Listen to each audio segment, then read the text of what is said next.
এই ভিডিওটা I think আমাদের ওয়েস্ট বেঙ্গলের না, জানেন তো। তবে এই চিত্র কি ওয়েস্ট বেঙ্গলের মানুষ খুব তাড়াতাড়ি দেখতে চলেছে? আমার তো মনে হয় বাংলার মতন জায়গায় দাঁড়িয়ে শিলিগুড়ি, ধূপগুড়ি, ময়নাগুড়ি, ওয়েস্ট বেঙ্গল, কলকাতা, সব জায়গা, প্রত্যেকটা জায়গায় যে এই বর্তমান সময় যেরকম সিচুয়েশন, যেরকম মুহূর্ত চলছে, আমার মনে হয় খুব তাড়াতাড়ি এইরকম সিচুয়েশন হয়তো আমাদের বাংলার মানুষ হয়তো করতে পারে। বাট বাংলার মানুষ হয়তো এখন এই বিষয়টা করবে না, কারণ বাংলার মানুষের মধ্যে এখন একটা ভয় কাজ করে। আমার মনে হয় না এই বিষয়টা বাংলার, কারণ বাংলার হলে এখানে বাংলার কোনো নেতা থাকতো, বাট কোনো নেতাও আমার খুব চেনা লাগছে না। এটা হয়তো বাইরের কোনো রাজ্যের হবে, আমার মনে হচ্ছে বাইরের কোনো রাজ্যের হবে। কারণ দেখো, এই যে মমতা ব্যানার্জির মুখে মারছে জুতো, গায়ে দিচ্ছে, মমতা ব্যানার্জির মুখে মারছে জুতোর বাড়ি। তো এই যে দৃশ্য, এই যে ভিডিও, এই ভিডিও কিন্তু এখন বর্তমানে সামনে এসছে। জানি না এই ভিডিও, তবে এখন কিন্তু বাংলার মতন জায়গায় ভিডিও ভাইরাল। এটা যদিও এটা বাংলার ভিডিও না, আর ওয়েস্ট বেঙ্গলের ভিডিও নয় এটা, তারপরে এই ভিডিও কিন্তু এখন বর্তমান সময় পুরোপুরি ভাইরাল বাংলার মতন জায়গায়। কেন ভাইরাল হবে না একটু বলতে পারেন? বাংলার মতন জায়গায় যেখানে আজকে ট্রিটমেন্ট ঠিকঠাকভাবে হচ্ছে না, যারা শিক্ষা দেবে যে টিচার, তারা ঠিকঠাকভাবে তাদের মায়না পাচ্ছে না। এই যে কত ছেলেরা চাকরি থেকে বরখাস্ত হলো, চাকরি থেকে বাতিল গেল, আজকে এই এদের দায়িত্ব কে নেবে? এত ডাক্তার বাংলায়, তারপরে হসপিটালে কোনো ডাক্তার নেই। ওদিকে ডাক্তাররা একটু চাকরি পাওয়ার জন্য লাইন দিয়ে দাঁড়িয়ে থাকে। এই বাংলার মতন জায়গায় যেখানে স্কুলের টিচাররা মদ খেয়ে আসে, বাংলার মতন জায়গায় শিক্ষার এত পরিমাণে অভাব, শিক্ষার এতটাই অভাব, যেখানে তোমার স্কুল আছে, বড় বড় বিল্ডিং আছে, কিন্তু সেখানে টিচার নেই। হসপিটাল আছে, বড় বিরাট বিরাট মহরাত বিল্ডিং আছে, কিন্তু সেখানে ডক্টর নেই। এই চলছে। যেখানে সরকারি দপ্তরে যাবে, সরকারি দপ্তর গেলে এত নাটঙ্কি বাস করে, এই নিয়ে আসো, ওই নিয়ে আসো, সেই নিয়ে আসো, না লাগলেও নিয়ে আসো, এত পরিমাণে হেনস্থ করে। আজকে এই সরকারের প্রতি মানুষ এত পরিমাণে ক্ষিপ্ত, হয়তো রাজ্যের মানুষ ভয়তে এইরকম কিছু করছে না, হয়তো রাজ্যের মানুষ ভয়তে এরকম কিছু বলছে না। আজকে ভাবো তো, এই বন্যায় উত্তরবঙ্গ, দক্ষিণবঙ্গ তলিয়ে একদম গেল, পুরো তলিয়েই গেল বন্যায়। অনেক মানুষ, কত মানুষ মারা গেছে, কত পশু পাখি মারা গেছে, কত বনের পশু খোলা জলাশয়ে চলে এসছে, একদম পুরো এলাকায় গন্ডার ঘুরে বেড়াচ্ছে, এলাকায় একদম জলাশয়ে কুমির চলে এসছে, বাঘ চলে এসছে। আজকে এই যে জিনিসগুলো চলে এসছে, বন গরু চলে এসছে, এই যে জিনিসগুলো চলে এসছে, আজকে এইটা নিয়ে সরকারের কোনো রকম কোনো টেনশন নেই। এটা নিয়ে সরকারের কোনো টেনশন নেই। এই যে কত গাছ, শয়ে এই গাছগুলো কোথা থেকে আসলো? এইটা নিয়ে কি সরকারের কোনো টেনশন নেই? না, এই বিষয় নিয়ে সরকারের কোনো টেনশন নেই। সরকারের টেনশন থাকবে কেন? সরকার এই বিষয় নিয়ে কোনো টেনশন নেই। সরকার কোথায় গেছে? ত্রিপুরাতে তাদের তৃণমূলের পার্টি অফিস ভাঙা হয়েছে, সেইখানে সরকারের প্রতিনিধি দল পাঠিয়েছে, এই বিষয় নিয়ে সরকারের কোনো টেনশন নেই। বাংলার মানুষ বর্তমান সময়ে দেখো, চাকরি প্রার্থীরা, তাদের অবস্থা খারাপ। যারা অ্যাথলেটিক্স, যারা খেলে, তাদেরও ঠিকঠাকভাবে ভাতা দেয় না, তাদের চাকরি দেয় না, কিচ্ছু না। সব জায়গার প্রত্যেকটা সেক্টরে মানুষ এখন ক্ষিপ্ত। বর্তমান সময় মানুষ ক্ষিপ্ত। চলো এই ভিডিওর নিচে মানুষ কি কমেন্ট করেছে আমি সেটাই আজকে দেখাই তোমাদেরকে। মানুষ আর কতদিন ধৈর্য ধরে থাকবে? পড়াশোনা, চাকরি বাকরি, কাজকর্ম সব শেষ করে দিয়েছে, দেখেছো?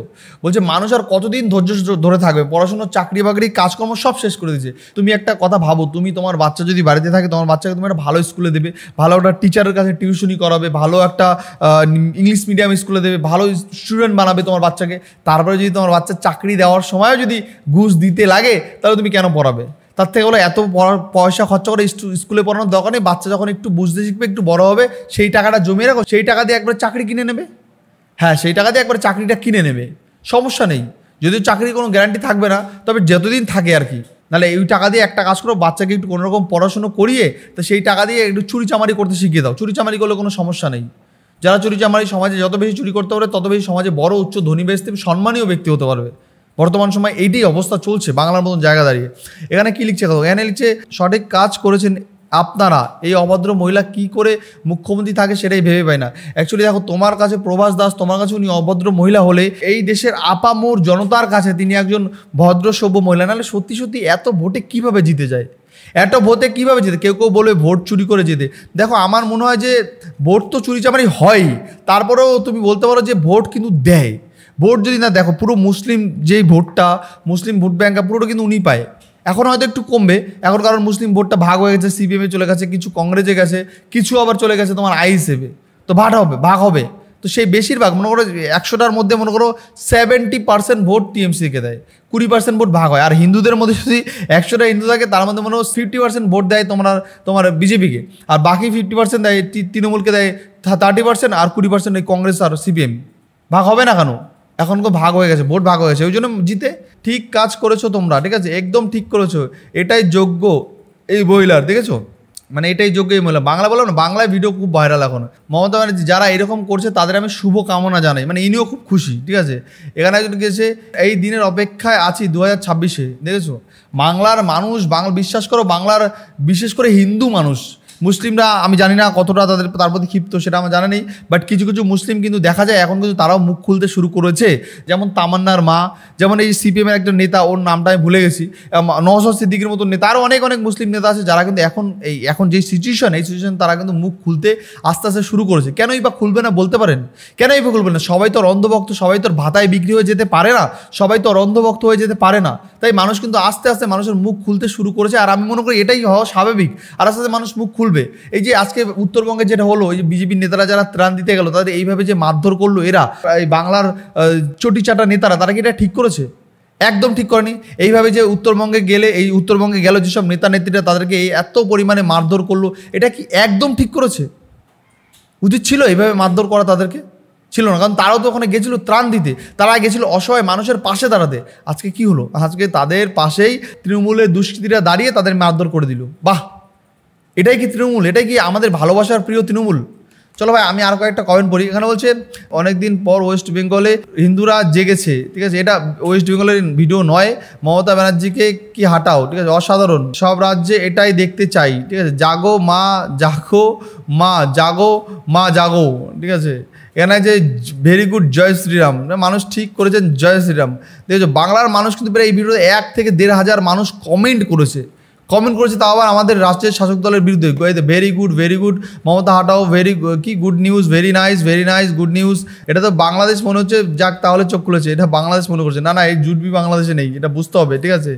এখানে যে গেছে মমতা ব্যানার্জি জিন্দাবাদ, দেখো এখানে পাওয়া গেছে ভাই, মমতা ব্যানার্জি জিন্দাবাদ। এখানে কি কমেন্ট করেছে দেখি ভাই, তাকে সবাই চোর চটি চাঠা, ঠিক আছে। এখানে হচ্ছে তুই একদিন তলোয়ারের বয়ে সালোয়ার পরবি, গুড জব, ঠিক আছে, আমি আছি আপনার পাশে, ঠিক আছে।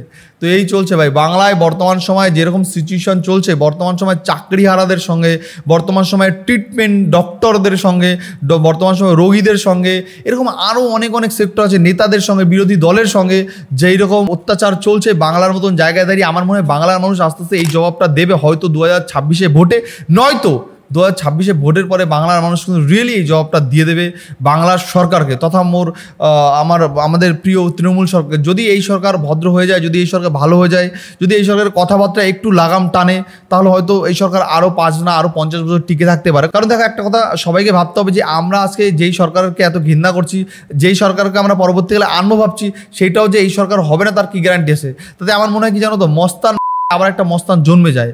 তো সেই জায়গায় দাঁড়িয়ে কি আমাদেরই আগে ভালো হতে হবে, আমাদের চাটুকারিতা করা বন্ধ করতে হবে, আমাদের ওই সামান্য একটা বিড়ি, একটা বাংলার লোভে চাটুকারিতা করা একদমই বন্ধ করতে হবে। তাহলে হয়তো এই সরকার থেকেও আমরা ভালো পরিষেবা পেতে পারি, এই সরকারের থেকেও আমরা ভালো সুযোগ সুবিধা পেতে পারি। কারণ দেখো, সরকার তো দেখছে যে মানুষ মদ দিলে, মানুষ বিড়ি দিলে খুশি হয়ে যাচ্ছে, তাহলে আমার ভালো কিছু পরিষেবা দেওয়ার দরকার নেই। তাই হয়তো সরকার সেটা করছে না বা করার চেষ্টা করছে না। সরকার দেখছে মানুষ যেটা চাইছে, মানুষ যদি কিছু দু নম্বরি করে বাঁচতে চায়, তার জন্য যদি সরকারকে ভোট দেয়, তো সরকার তো ক্ষমতায় থেকে থাকছে, এটাই তো স্বাভাবিক। সরকার ক্ষমতায় টিকে থাকতে চায়, তাই মানুষ ওই যে একটা বিড়িতে, একটা বাংলা 1 প্যাকেট বিরিয়ানিতে বিক্রি হয়ে যায়। আর তাই মানুষের আজকে হেনস্থা হতে হয় হসপিটালে গিয়ে, তাই মানুষের আজকে হেনস্থা হতে হয় চাকরি করতে গিয়ে, তাই মানুষের আজকে হেনস্থা হতে হয় বিভিন্ন জায়গায় গিয়ে, হেনস্থা হতে হয় এই কারণেই। তাই আমাদেরকে আগে বুঝতে হবে, আমাদের মধ্যে যে অন্ধভক্ত আছে তাদেরকে বোঝাতে হবে যে অন্ধভক্ত নয়, বাস্তব রিয়েলে ফিরে এসো। তো বন্ধুরা, যাই হোক, আজকের মতো ভিডিওটা এখানে শেষ করছি। নেক্সট আবার দেখা হচ্ছে অন্য কোনো ভিডিও, অন্য কোনো পর্ব। ভিডিওটা কেমন লাগলো অবশ্যই সেটা তোমরা কমেন্ট বক্সে জানিও। নেক্সট আবার দেখা হচ্ছে ঠিক এইরকমই কোনো প্রতিবাদী কণ্ঠে, প্রতিবাদী ভিডিও নিয়ে। আর ততক্ষণ তোমরা ভালো থেকো, সাবধান থাকো। আর যারা এখন অব্দি এই চ্যানেলটাকে সাবস্ক্রাইব করোনি, কেন করোনি ভাই? এই যে লাল কালার বাটনটা আছেন, ওটাকে টিপে চ্যানেলটাকে সাবস্ক্রাইব করো। আবার তোমাদের সঙ্গে ঠিক দেখা হচ্ছে অন্য কোনো ভিডিও, অন্য কোনো পর্ব। বাই বাই, ভালো থেকো, সাবধানে থেকো।